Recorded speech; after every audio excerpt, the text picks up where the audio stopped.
ప్రభునందు ప్రియమైన దేవుని బిడ్డలకు మన ప్రభు అయిన యేసు క్రీస్తు నామున శుభములు కలుగునుగాక.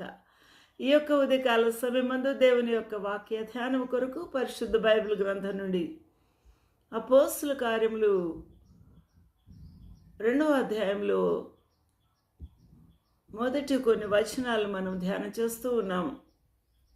యేసుక్రీస్తు ప్రభువారు పునరుత్థానుడై తిరిగి లేచి తన ప్రియమైన శిష్యులతో సంభాషించి వారు చేయవలసిన విధులను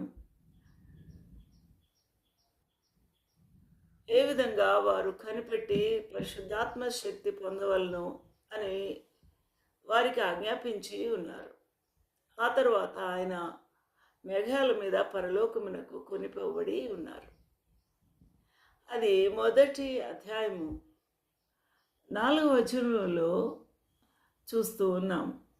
4 వచనములు అపోస్తుల కార్యములు మొదటి అధ్యాయము 4 వచనములు. ఆయన వారిని కలుసుకొని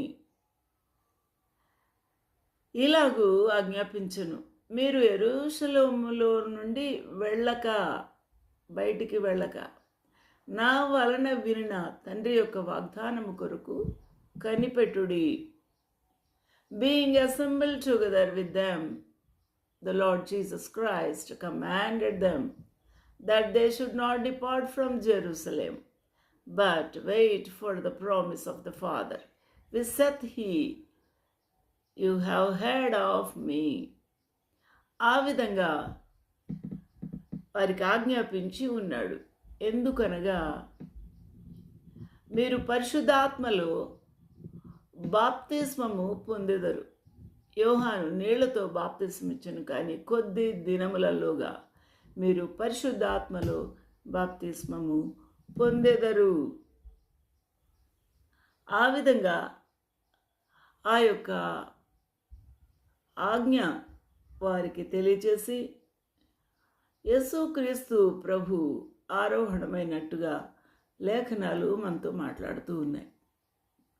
ఇక్కడ మనము యేసుక్రీస్తు ప్రభు వారికి ఏ విధంగా ఆజ్ఞాపించి ఉన్నారో అపోస్తలులకు, వారు ఆ విధంగానే ఆ యొక్క